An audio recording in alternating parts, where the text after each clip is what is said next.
y me pidieron que hablara de pruebas diagnósticas en el paciente con sospecha de infección en la unidad de cuidados intensivos. Esto, digamos que es un escenario muy retador. Si quisiéramos dar un mensaje de una ruta de diagnóstico de la infección en el paciente crítico, pues realmente vamos a ver que es un poco complejo.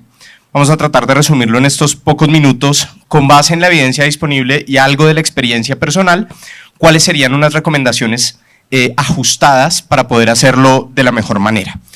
Estos son mis conflictos de interés y pues vamos a ver un escenario muy frecuente en la UCI, y es que los pacientes con respuesta inflamatoria sistémica en la UCI pueden estar infectados y pueden no estar infectados, y se ven exactamente igual. Es decir, el reto del día a día en la valoración del paciente crítico implica la necesidad de hacer este diagnóstico diferencial. ¿Por qué? Porque las infecciones en las unidades de cuidado intensivo son un escenario muy frecuente. Los dos estudios más citados en infecciones en los pacientes críticos son los estudios EPIC, principalmente el EPIC-2, ¿vale?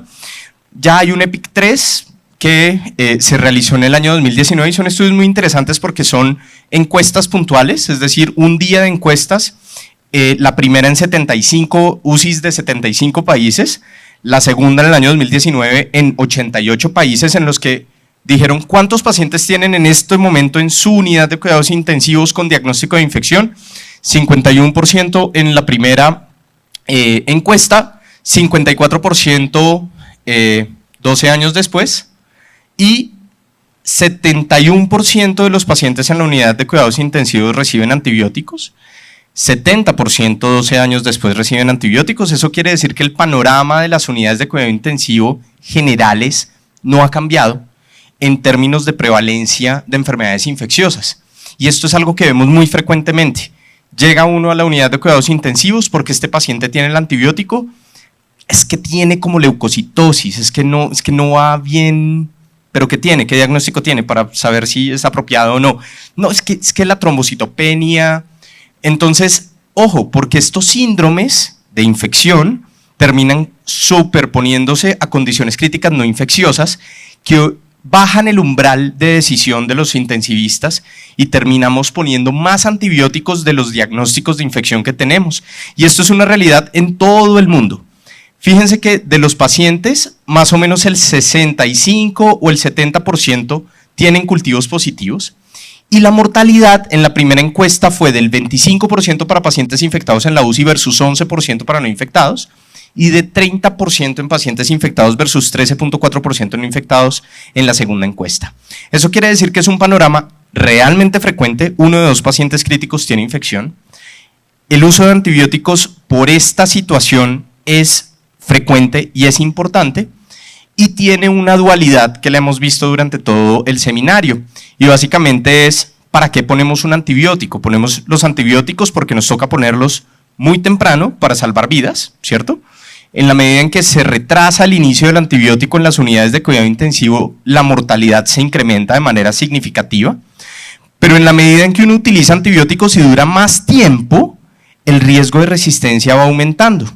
Es decir, que tenemos que soportar 2 decisiones: el inicio temprano del antibiótico y la finalización corta, temprana, rápida del antibiótico que pusimos muy tempranamente.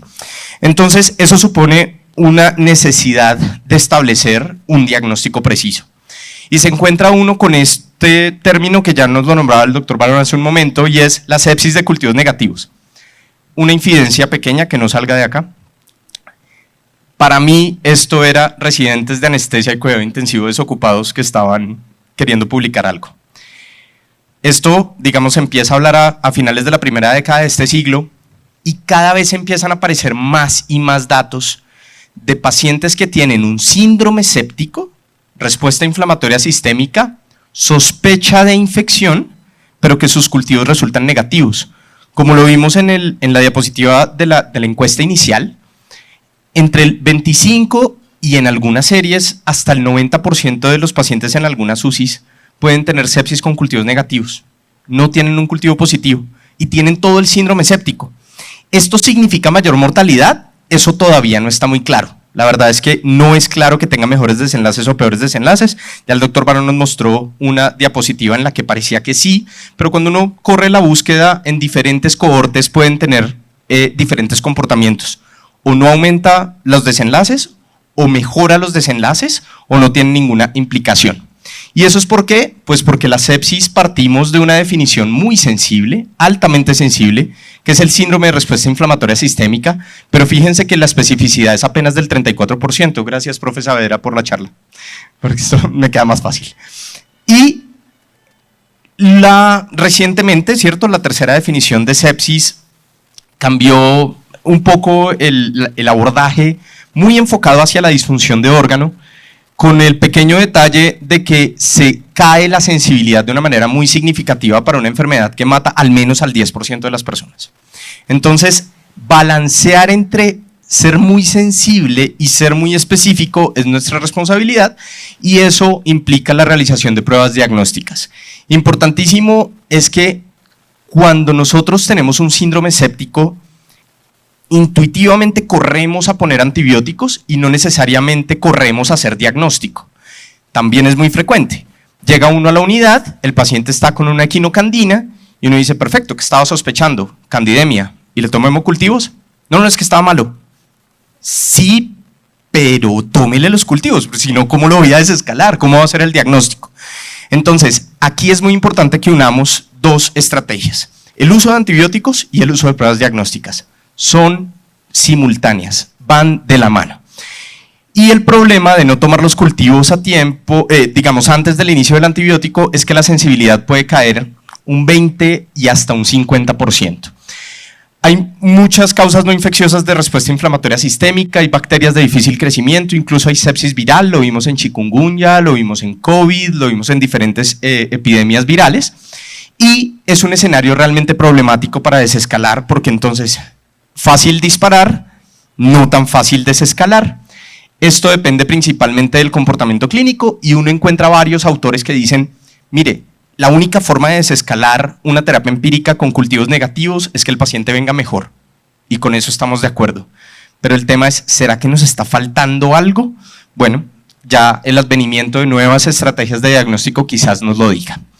Así que, como les decía, cuando uno sospecha sepsis, cuando uno sospecha origen infeccioso del choque y el paciente está en choque, inmediatamente lo que nos corre a nuestra mente es arranque los antibióticos y tenga todos los factores en cuenta, es decir, cómo está el paciente, está en terapia de reemplazo renal o no, el perfil de seguridad, la epidemiología local, etcétera, y pregúntese esto en el primer día, y creo que ya escuché varios comentarios de control de foco que adolecemos lastimosamente en esta época de estrategias agresivas de control de foco a pesar de que la evidencia lo soporte. Entonces esto es como cuando uno contesta un examen y dice su respuesta es A, B, C, mi respuesta es B, la segunda pregunta es justifique su respuesta. Uno lo encuentra en la historia clínica, no candidato quirúrgico. Y ya, uno quisiera que le justificaran la respuesta y no siempre es así. Pasa el primer día y entonces consideramos ajustar el antibiótico tempranamente, reducir el espectro si lo podemos hacer, y si tenemos algún resultado preliminar, hacer una prueba rápida para poder tener una información mucho más precisa, y finalmente definir la terapia después del día 3. Esto es casi siempre lo que hacemos en la unidad de cuidados intensivos, pero fíjense que en todo el proceso entran pruebas diagnósticas. Lo primero es que cuando el paciente está en choque tomamos hemocultivos y muestras microbiológicas, pero además evaluamos si se necesita una prueba rápida, pero además evaluamos si el paciente está o no colonizado, pero además evaluamos de pronto niveles terapéuticos en algunos antimicrobianos. De eso vamos a hablar en los minutos que nos restan. Esta revisión de Sarah Crossgrove y de Valeria Fabre es muy bonita, muy bonita, publicada en Clinical Infectious Diseases hace un par de años, y nos resume qué tan frecuentemente encontramos hemocultivos positivos. Definitivamente está indicado hacer hemocultivos en pacientes con choque séptico, sospecha de endocarditis, sospecha de infección intravascular. Bueno, eso casi nadie lo discute, es decir que esto nos obliga a tomar hemocultivos. Casos de la vida real, llega uno a la unidad de cuidados intensivos, ¿qué le pasó al paciente? Tiene febrícula, 4 botellas de hemocultivos. Y uno dice, pero Dios, ¿es que está en choque séptico? No, no, doctor, es que le subió la temperatura. ¿Pero es que tiene disfunción de órgano? No, le subió la temperatura. Ojo, la probabilidad de que solo por fiebre o solo leucocitosis el paciente tenga bacteriemia es menor al 10%. Entonces, sí es importante que conozcamos esto, porque cada botella de hemocultivo cuesta, pero además la sobrecarga del laboratorio, pero además el gasto de recursos, y además el tema de no lo desescalemos hasta que no tengamos 48 a 72 horas de incubación, muchas veces 5 días de incubación y reporte definitivo. Entonces, esto implica costos, y esto implica, digamos, sesgos cognitivos que no nos permiten tomar decisiones acertadas con el paciente. Cuando los escenarios son de probabilidad intermedia o alta de bacteriemia, pues tendríamos que analizar el caso en particular, pero esta es en general una buena recomendación. Evalúe cuánto es la probabilidad de encontrar un hemocultivo positivo y hágalo. Pero si su sospecha es infección del torrente sanguíneo, definitivamente hágalo, que es muy frecuente que encontremos terapias antifúngicas puestas sin hemocultivos, o es muy frecuente que encontremos que se sospecha bacteriemia, corren a quitar catéteres pero nunca toman cultivos. Entonces terminamos perdiendo la oportunidad de hacer diagnóstico. Entonces, primer mensaje, choque séptico en la UCI es igual a hemocultivos, ¿vale? Es importante. ¿Conocen esta palabra? ¿La han visto alguna vez en las historias clínicas? Doctor, está policultivado. Y uno dice, para la piedra blanca del pelo le cultivo de lágrima, no sé. Bueno, este es un concepto que no nos pasa solo a nosotros, ¿cierto? La fórmula de pancultivos o policultivos realmente es una mala práctica. Entendemos que los pacientes en estado crítico pues necesitan decisiones y necesitan cómo ajustar las decisiones, pero si ya les ejemplificaba al comienzo que no se tomaban hemocultivos, ir a tomar urocultivos a todo el mundo, pues hombre, no, es altamente probable que terminemos teniendo cultivos positivos sin que eso correlacione con la clínica. Entonces, ¿cuál es el problema de los policultivos? Lo primero es que menos del 15% de los pacientes que se policultivan tienen un cultivo significativo. Lo segundo es que si se toma esto pasa en otros países, ¿no? Leyendo la literatura de otros países, dice, doctor, cultivamos el dren que lleva puesto como una semana y de ese dren le creció una pseudomonas aeruginosa multiresistente. Bah. Una alta tasa de contaminaciones, una alta tasa de falsos positivos y finalmente un uso innecesario de antibióticos y de estudios complementarios porque ya untada la mano, untado el codo. Entonces, si ya le tomó los cultivos, le está creciendo algo y el paciente está muy malo, pues entonces acelérele una prueba rápida, intente ajustarlo, termina siendo problemático. Hay muchos errores que se cometen de manera frecuente, algunos cognitivos y otros de praxis. Lo primero es suponer que toda fiebre es infecciosa y lo otro es ignorar las causas no infecciosas que son comunes en pacientes hospitalizados. El posoperatorio temprano, el posbomba temprano, el posprocedimiento temprano. Esas fiebres de las primeras 24 horas, incluso en la unidad de cuidados intensivos, de manera muy poco frecuente son infecciosas. Si terminamos con policultivos, terminamos con un diagnóstico de infección urinaria en un paciente que seguramente era una bacteriuria sintomática. ¿Qué soluciones a esto? Pues lo primero es evaluar el contexto clínico con atención plena, es decir, bien nos lo enseñaba también nuestro maestro en infectología, el profe Saavedra, cabina cerrada, un solo paciente, vamos a definir esto y luego seguimos con lo otro, que a veces la sobrecarga cognitiva de la unidad de cuidados intensivos no lo permite hacer, esto es una buena recomendación. Y lo otro es evite tomar cultivos si no tiene un síntoma focalizador de ese sistema o ese órgano.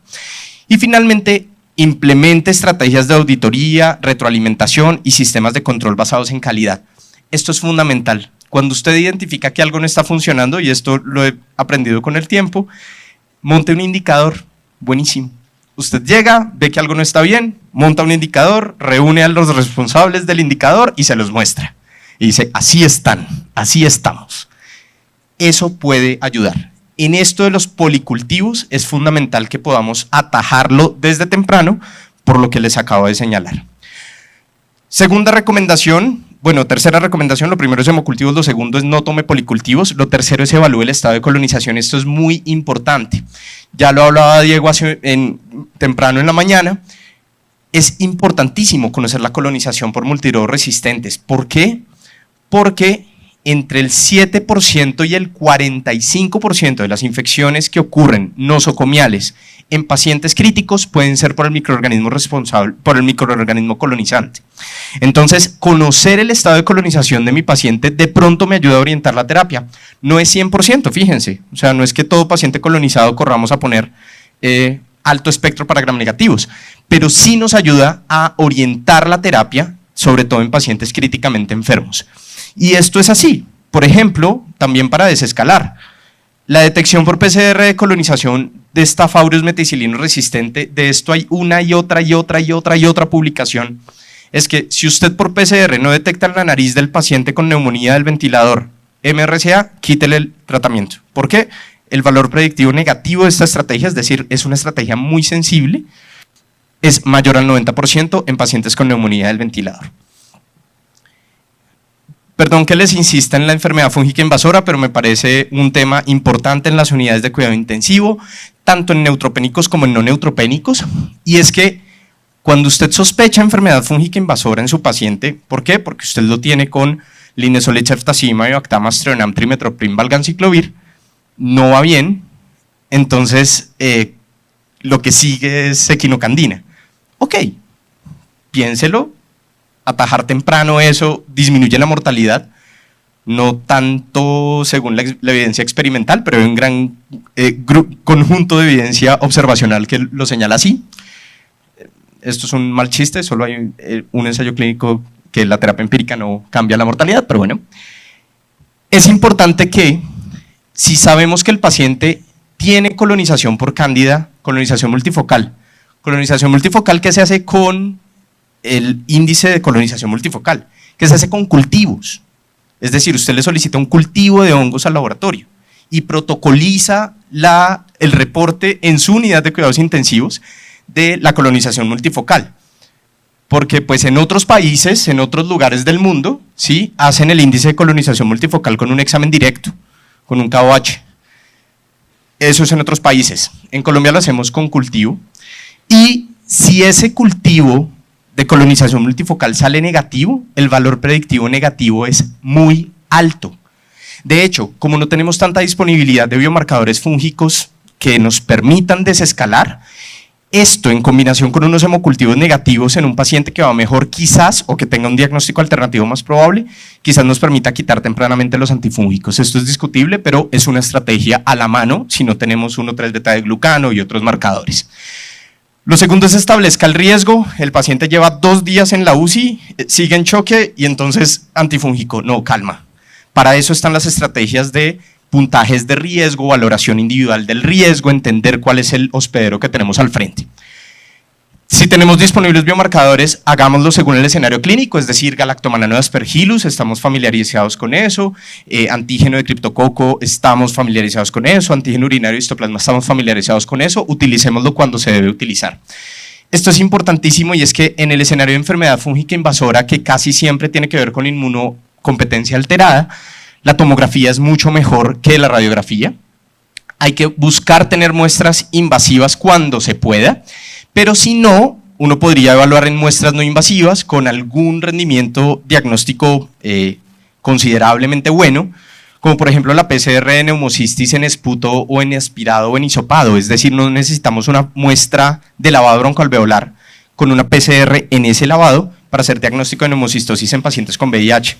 Fíjense que este mensaje, digamos, le queda a uno sonando y es, bueno, tenemos alternativas a la fibrobroncoscopia en el paciente con VIH, quisiéramos todos tenerla, pero si tenemos disponible la PCR, todavía no está el neumólogo y tenemos un laboratorio que nos da la PCR de neumocistis, pues tomémosle una muestra de esputo, hisopado o de secreción retraquial, mandémoslo al laboratorio y Diego nos reporta al cabo de un par de horas cómo resultó. Digamos que también son estrategias que pueden funcionar. Entonces, otro mensaje: si se sospecha enfermedad fúngica invasora, haga una aproximación diagnóstica agresiva. Biomarcadores hay de todo, ¿cierto? Entonces uno dice, hay biomarcadores que sirven para hacer diagnóstico, hay biomarcadores que sirven para hacer pronóstico, y los que más nos gustan, que son los terapéuticos. Los de diagnóstico son un serio problema. ¿Por qué? Falta de especificidad. ¿Por qué? Compartimentalización de algunos biomarcadores, y ya les voy a hablar de eso. Pero lo que se busca hacer con un biomarcador es distinguir esto es bacteria, virus, hongo, ¿cierto? identificar el microorganismo o si es infección o no infección. Para pronóstico, estratificar el riesgo, que esto para nosotros termina siendo casi que paisaje en la toma de decisiones, pero sí uno le pone modificaciones al umbral terapéutico. Es decir, si yo tengo un biomarcador que me dice este paciente va a ir muy mal si no hacemos algo, hago ese algo mucho más rápidamente a que si tengo un biomarcador que me dice tranquilo que el paciente de pronto no tiene tanta mortalidad. Y finalmente, los terapéuticos que nos sirven o para prescribir o para quitar el antibiótico que acabo de prescribir, siempre de la mano del PROA. De estos biomarcadores en sepsis, pues hay varios, muchos, ¿cierto? Interleucina 6, proteína C reactiva, procalcitonina, presepsina, STREM1, neutrófilos, el receptor CD4, perdón, del neutrófilo, con estas sensibilidades y especificidades que son variables dependiendo del escenario. Creo que estamos muy familiarizados con PCR y procalcitonina, más que con interleucina 6, voy a hablarle de esos dos.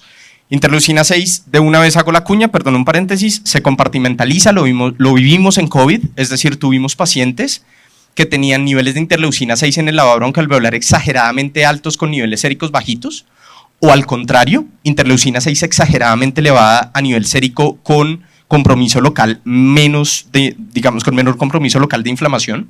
Entonces, yo creo que interleucina 6 todavía le faltan un hervor para estar suficientemente cocido, pero vamos a hablar de PCR y procalcitonina, que creo que es lo que tenemos disponible en nuestro medio. Proteína C reactiva, alguien leyó el artículo de Brad Spellberg diciendo dejen de hacer test zombies como la PCR. Pues bueno, la respuesta a ese artículo lo tienen la doctora Hutner, la doctora Pranita Tama y la doctora Daphna Yahav, también en Clinical Infectious Diseases, se los recomiendo leerlo. Y es, claro, la PCR es una prueba de pobre especificidad. Claro, la mortalidad no se espera que se impacte con el uso de un biomarcador. Esto es mucho más para la decisión que para la decisión clínica en el conjunto que necesariamente un santo grial de si está por encima de tanto ponga el antibiótico y si está por debajo de tanto no lo ponga.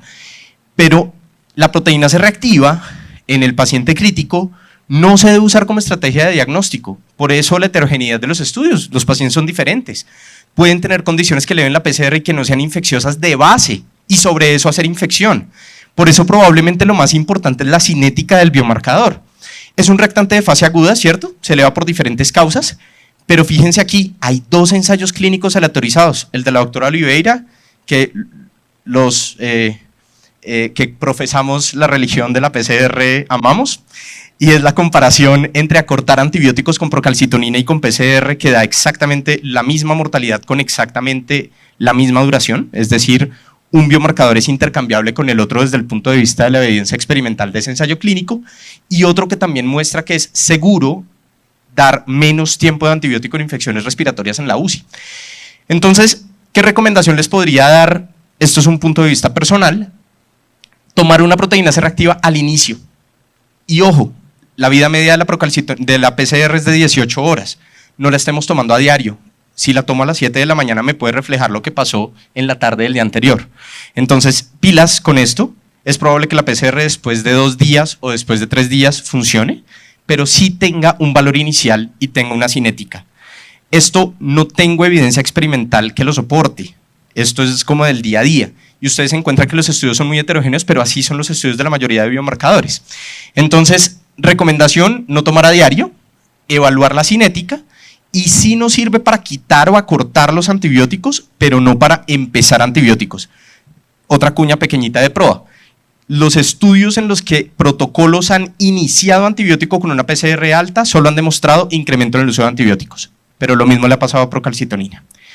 Procalcitonina, nuevamente, no es específica de infecciones bacterianas, ya lo vivimos también en COVID, tiene valores con valores bajos podrían desaconsejar el uso de antimicrobianos. Esto está evaluado en diferentes escenarios desde el ambulatorio hasta el crítico, pero tiene mayor utilidad para cortar la duración del tratamiento según la cinética nuevamente. Es decir, tome una inicial y tome una después de 4 días para saber si quita los antibióticos o no, sobre todo si tiene hemocultivos negativos, que eso es un escenario relativamente frecuente. ¿Cuál es el problema de la procalcitonina? Trauma lo aumenta, inmunosuprimidos no sabemos cómo va, en lesión renal no conocemos la cinética, si se mete en ECMO, pero además el ECMO tiene hemodiafiltración, no sabemos cómo se comporte, entonces pilas con la interpretación de la procalcitonina. Choque cardiogénico terrible y la procalcitonina en 20, ¿eso es infección? No. SDRA terrible, primario o por aspiración. La broncoaspiración eleva la procalcitonina de manera significativa. Entonces, ojo, porque tiene que anclarse a unas decisiones que estén orientadas por el PROA y no tomar decisiones únicamente basadas en el biomarcador. Un poquito de lo que se viene y son sets de marcadores genómicos o marcadores de metabolómica que permiten con cierta precisión identificar la sepsis en los pacientes críticos. No tenemos ninguna de estas plataformas validadas desde el punto de vista clínico, pero se van a venir, entonces tener presente que nos tenemos que ir familiarizando con las pruebas de diagnóstico molecular a nivel de ómicas. ¿Cuáles ómicas? Pues genómica, transcriptómica, proteómica y metabolómica, ojalá. Porque el epigenoma y el lipidoma son ya ciencia oculta para iniciados en este momento, pero finalmente esto va a terminar traduciéndose en la medicina translacional, en medicina personalizada. Luego tenemos que estar familiarizados con estos conceptos, que no se nos haga raro la secuenciación, que no se nos haga raro la transcriptómica o la secuenciación, la retrotranscripción del RNA, que no se nos haga rara la metabolómica, y plataformas supremamente robustas de bioinformática que nos permitan al final del día tomar decisiones. ¿Cómo podemos facilitar esto? Pues que nos lo interprete inteligencia artificial, es decir, hacemos algoritmos que se entrenen y que nos permitan decir este metabolito y este metabolito podrían sugerir que el paciente tiene o no infección. Finalmente, imágenes diagnósticas, no se olviden de la ecografía, buena, bonita y barata, ya la tenemos más disponible, cada vez más tenemos entrenamiento los internistas en esto, entonces ecografía enfocada, el protocolo que usted quiera, casi siempre tiene evaluación pulmonar y cardíaca, entonces es bastante útil en el diagnóstico, pero además en el seguimiento a las intervenciones. No le voy a decir si es infección o no, aunque hay algunos patrones imagenológicos del pulmón que se ven en neumonía, que se ven en empiema, que pues podría ayudarnos a tomar decisiones. Y finalmente, no radiografía, sí TAC. La TAC puede detectar focos de inflamación que no sean clínicamente evidentes. Hay mayor información que dan las TAC de tórax que en el abdomen en algunos estudios, y esto es TAC tóraco-abdominal en el paciente crítico con respuesta inflamatoria sistémica o choque de causa no clara. Es básicamente lo que tenemos.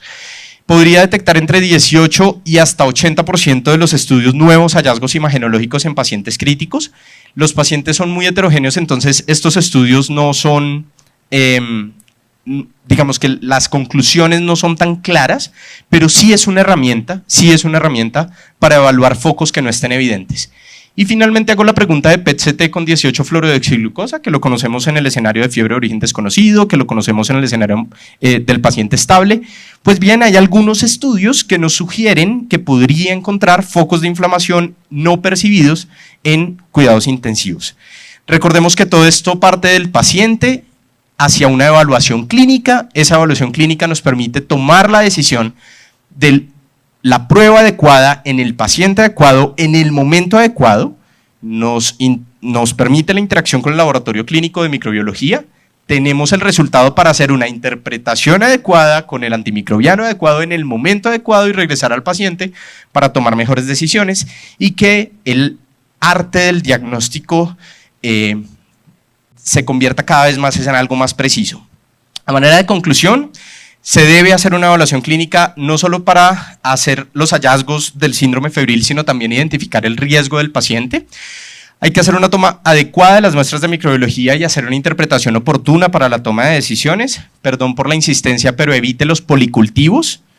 Los biomarcadores son útiles en conjunto con otros criterios y no únicamente como prueba aislada. Soporten en imágenes diagnósticas y finalmente van a venir nuevos marcadores para los cuales la inteligencia artificial nos va a ayudar, porque los infectólogos no rotamos en artes adivinatorias. Lastimosamente yo no lo tuve en el programa, no sé si mis colegas rotaron en artes adivinatorias. Entonces no es un infectólogo frente a una bola de cristal tratando de saber qué tiene el paciente, sino un clínico tratando de tomar las mejores decisiones basados en la evidencia o los hallazgos más objetivos. Muchas gracias. Finalmente, trabajo en equipo y ahora sí, muchas gracias.